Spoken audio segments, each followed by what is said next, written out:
Good day, everyone. Sofia Marinion here to report about communication. According to Alan Lewis, communication is the sum of all the things one person does when he wants to create understanding in the mind of another. It involves a systematic and continuous process of telling, listening, and understanding. Another author, Newman and Summer, defined communication as an exchange of facts, ideas, opinions, or emotions by two or more persons. Let's discuss the basic dimensions of communication.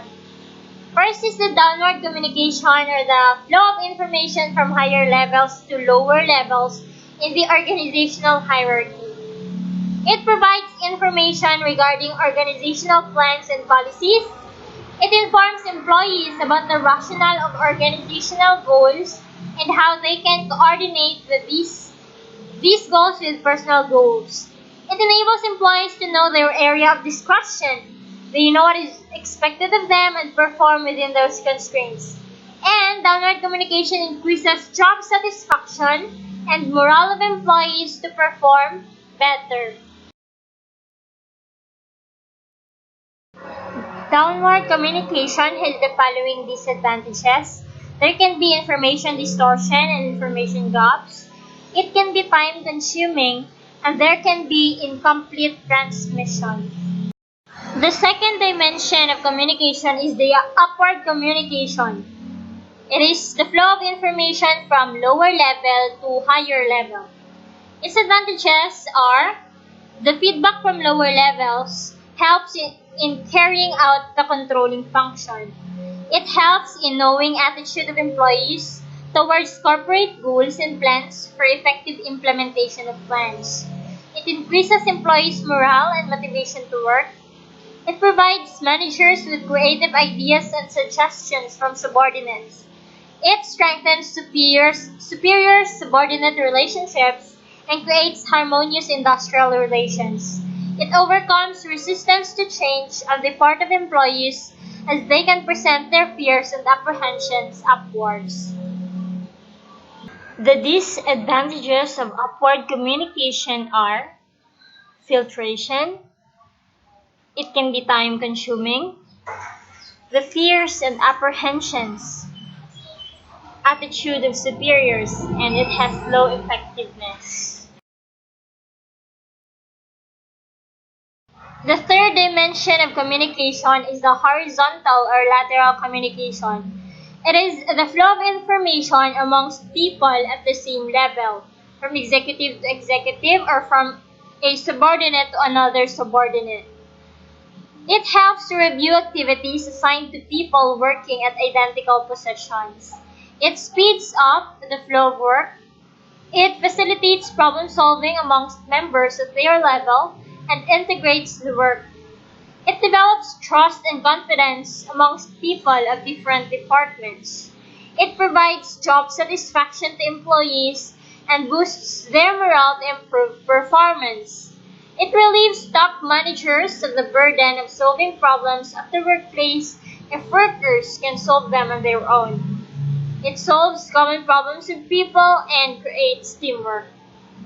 The disadvantages, however, of the horizontal communication can be personal biases of the communicators, specialization which lead to different perceptions, and different kinds of attitudes. The last dimension of communication I have included in my report is the diagonal or crosswise communication. It is the flow of information amongst people of different departments at different levels. It increases efficiency and speed of work because people can directly talk to each other without following the formal chain of command. It boosts morale and commitment of employees to work as they can directly talk to the managers.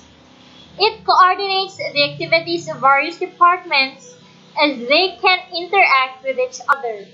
And the diagonal communication provides job satisfaction to the employee.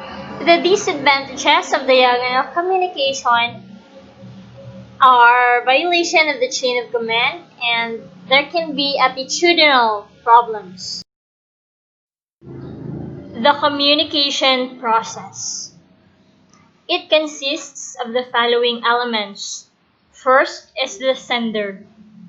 The sender or the communicator is the person who sends any message or idea. He is the source and initiates the process of communication. The sender may be a speaker, a writer, or an actor. Another element is the message. It is conveyed by the sender. It consists of words, facts, ideas, and opinions, or others. It is the subject matter of the communication. Next is encoding. It is the use of appropriate verbal or non-verbal language for transmitting the message. In order to transmit the idea, the sender translates the idea into a language. It may be words, symbols, or gestures known to both the parties. Next is the channel. It is the medium or route through which the message is passed from the sender to the receiver. It may be face-to-face talk, telephone, letter, radio, television, etc. Next is the decoding. It means the translation of the message into words for the purpose of understanding. The receiver interprets the message to derive its meaning. Next is the receiver or the communicatee. It is the person who is supposed to receive the message. It may be a listener, a reader, or an observer. Next is the feedback. It refers to the reaction, reply, response, which the receiver sends to acknowledge his understanding of the message. It may consist of words, actions, or facial expressions. Interpersonal communication. It is the process of exchange of information, ideas, and feelings between two or more people through verbal or non-verbal methods. It includes face-to-face exchange of information in a form of voice, facial expressions, body language, and gestures. Non-verbal communication is the transfer of information through the use of body language, including eye contact, facial expressions, gestures, and more.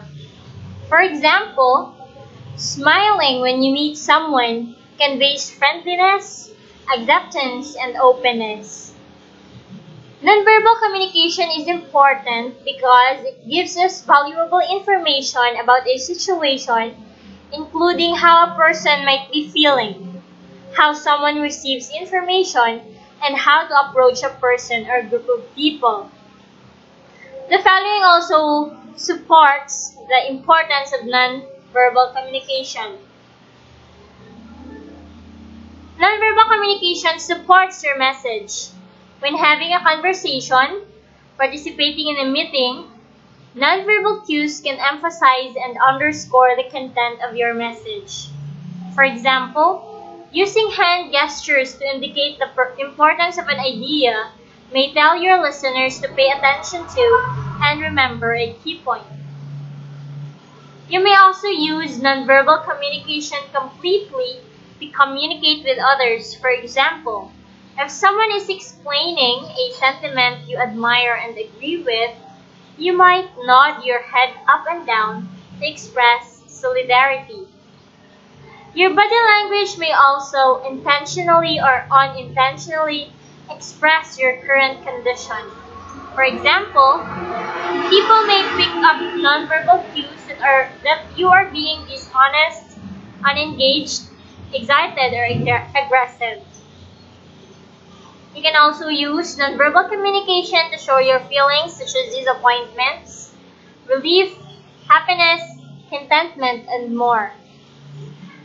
Nonverbal communication also conveys feelings, offers a support, whether it's a smile or pat on the back. Action may speak louder than words in many cases. Nonverbal communication is a great way also to show who you are. For example, a kind and optimistic person might frequently smile with open body language and offer friendly touches. It also indicates a desired action. Like for example, you are inching toward the door to indicate your desire to leave the room, or raising your hand to offer an idea, or putting your hand out to meet someone new. Nonverbal communication also de-escalates tension. When you use a calm tone of voice or an open body language, it may resolve a difficult situation. There are different types of nonverbal communication. Among those types are the following. First is the body language. Body language is the way someone situates their body naturally depending on the situation, the environment, and how they are feeling. Example, someone might cross their arms if they are feeling angry or nervous. Next, movement. The way you move your arms and legs, such as walking quickly or slowly, standing, sitting, or fidgeting, can all convey different messages to onlookers. Example, sitting still and paying attention in a meeting conveys respect and attention.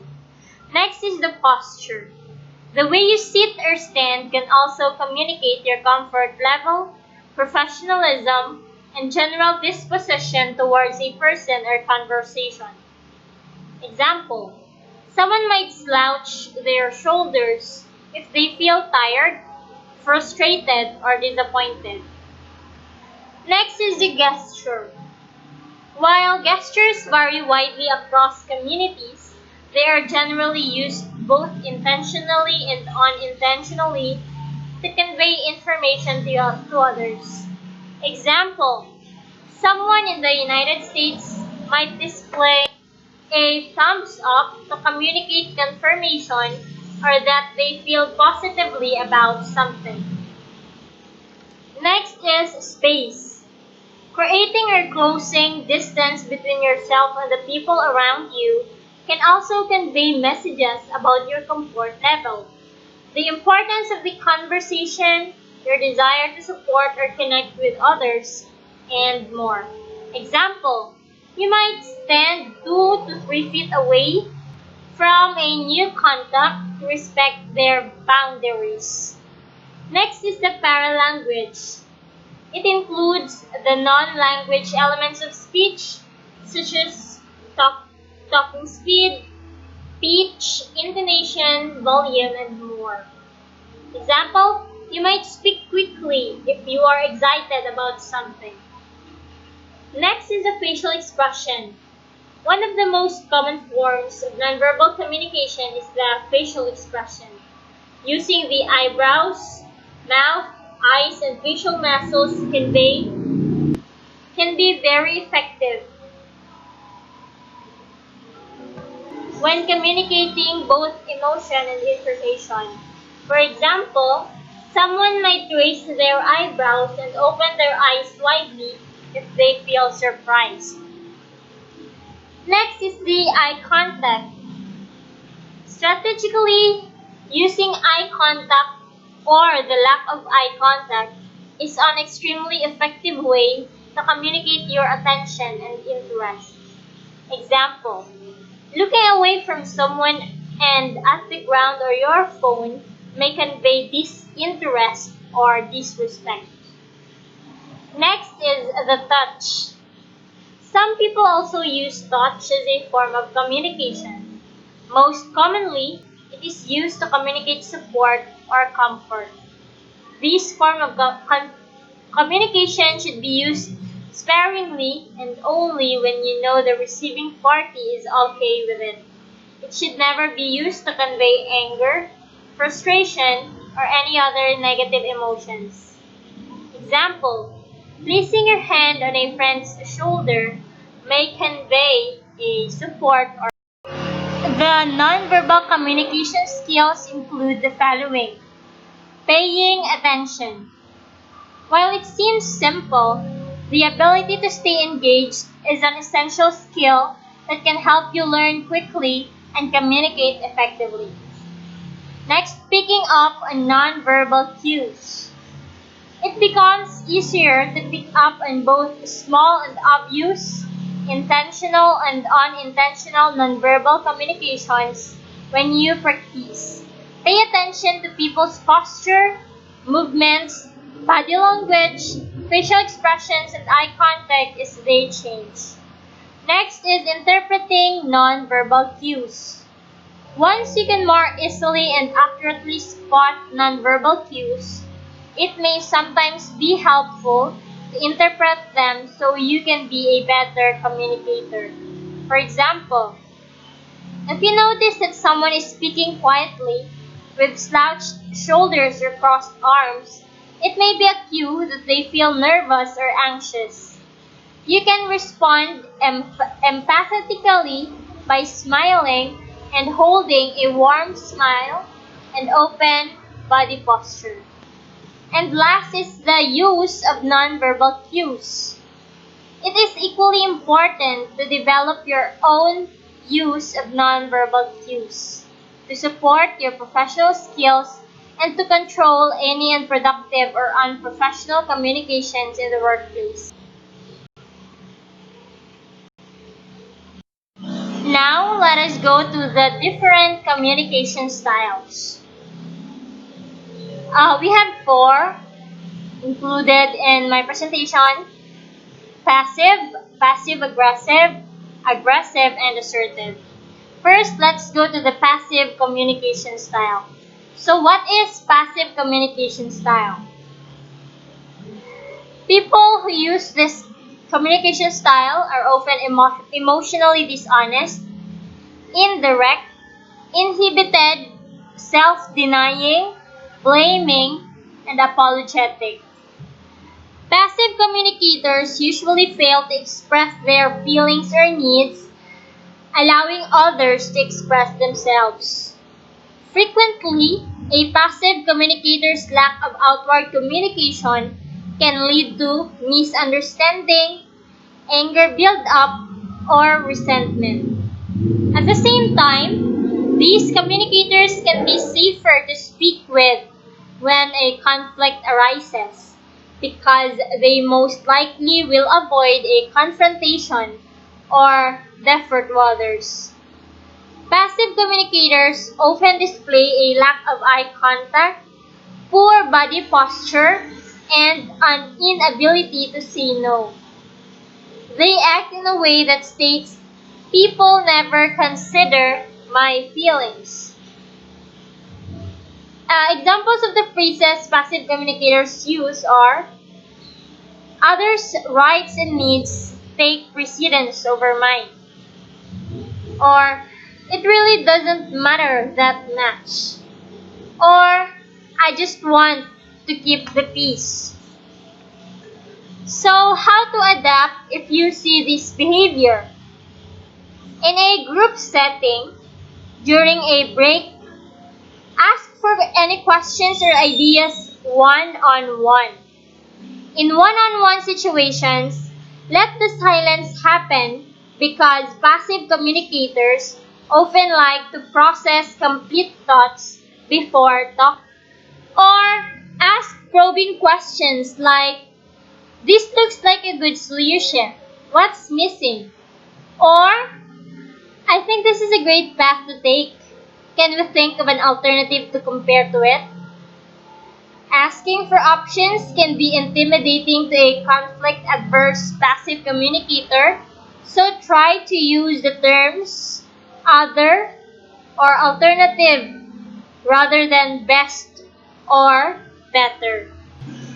So what if you are the passive communicator? What should you do? Come prepared. If you are leading a conversation, have notes on what message you want to deliver. If you're on the receiving end of a conversation, ask what information you can contribute to the conversation. Perhaps ask, I'm not sure what to say.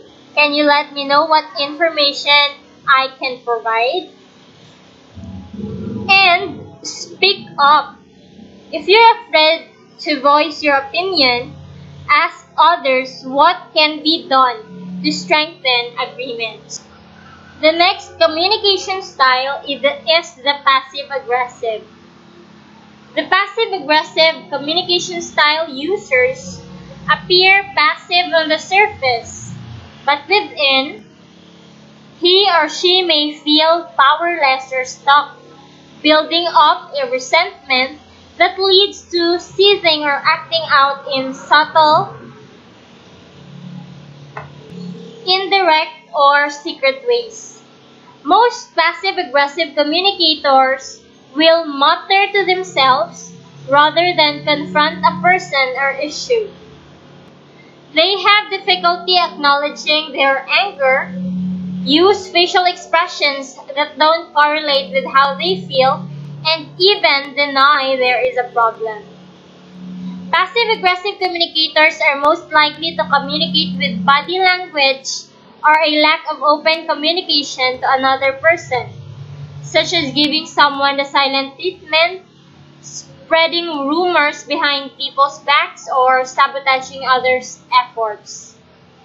Passive-aggressive communicators may also appear cooperative, but may silently be doing the opposite. Examples of the phrases they use: that's fine with me, but don't be surprised if someone else gets mad. Or, sure, we can do things your way. But then they mutter to themselves that your way is stupid. So how can we communicate with passive-aggressive people? First, understand that we can change them. Then invite their input. Keep your sense of humor if possible, and if the negativity is not extreme. And state consequences for their behavior. Next communication style is the aggressive. They are inappropriately honest, direct, expressive, attacking, blaming, controlling, and self-enhancing at the expense of others. Aggressive people may say, how can we deal with aggressive people? When we have identified that we are talking with an aggressive communicator, we should know the aggressor's history. Understanding that person will help you understand their behavior. Insights linking past suffering to present demeanor can also put you ahead of the curve. Be calm and pleasant. Ask open-ended, non-judgmental questions about their background to ascertain whether there may be hidden pain, bitterness, or resentment. Next, do not feel guilty. Remember that you are not to blame for someone else's behavior. Refuse to play their game. Because a passive-aggressive personality doesn't know how to respond appropriately to conflict, he or she will most likely deny everything. It's important to express your concerns and anger, but stick to the facts at hand and how his or her actions make you feel. Do not let them get away with treating you poorly. Not confronting the passive-aggressive behavior will only reinforce it. Try to create an atmosphere in which he or she might feel more comfortable, sharing feelings of anger, resentment, fear, etc. Allow for natural consequences. Denial, excuse-making, and finger-pointing are inevitable. The only way to deal with this behavior is to take a step back. Take yourself out of the argument and allow for natural consequences. You take yourself out of the argument, but not fueling the negativity with name calling, aggression, or by bringing up the past. And lastly, be assertive. Be straightforward and honest, but not rude, so that you can make your point effectively. Focus on how to be assertive, not aggressive. And the last communication style is the assertive style. It is thought to be the most effective form of communication because it features an open communication while not being overbearing. Assertive communicators can express their own needs, desires, ideas, and feelings while also considering the needs of others. They aim for both sides to win in a situation. One of the keys to assertive communication is using I statements. It indicates ownership of feelings and behaviors without blaming the other person. So how can one become an assertive communicator? Take ownership. We should use I statements. We should maintain eye contact. We should learn how to say no. And we should voice our needs and desires confidently. We should ask for what we need rather than expecting others to guess. We should calmly express our feelings and explain our feelings and needs. We should let other people know that we recognize their needs. We should listen well to what other people have to say. We should look for win-win solutions rather than win-lose ones. And we should try to understand others. So we have our listening styles, competitive or combative listening. It is the type of listening that is done when people want to push their own type of view or opinion rather than listen to someone else's opinion. Next is the passive attentive listening. In this type of listening, we are genuinely interested in what the other person is saying. And the last listening style is the active reflective listening. Here, we listen to what the other person has to say before we try to interject what we would like to share. In this model, we restate or share back information with the speaker showing that we are paying attention and actively involved. But there are barriers to listening. We might be bored. So if we are bored, we don't feel like listening. We might feel some headache, some hunger, or we're not feeling well. So these issues will make it more difficult to listen. Knowing it all, meaning it means that we already know what the other person is going to talk about. That's why we don't feel like listening. So this is important to keep an open mind in listening. Being preoccupied, environmental distractions, perceptions, red flag words or not so good words, language barriers, and attention span issues. These are the barriers to listening.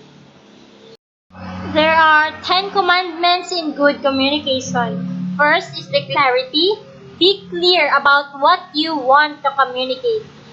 Next, purpose. The sharper the focus of your message, the greater is its chances of success. Next is the physical and human setting. Be sensitive to the total setting in communication. Participation. Invite others to participate in planning a communication. Participation helps to bring additional insight and objectivity to the message. Next is the word choice and body language. Select simple words and use them carefully so that they do not take on different meanings to different people. We should have empathy in communication. Ability to identify the feelings and thoughts of another person. We should take action. We should use feedback. We should communicate for tomorrow as well as today. We should plan what to communicate. And lastly, be a good listener. Listening is one of the most important, most difficult, and most neglected skills in communication. We should not only concentrate on the explicit meanings another person is expressing, but also on the implicit meanings or the unspoken words.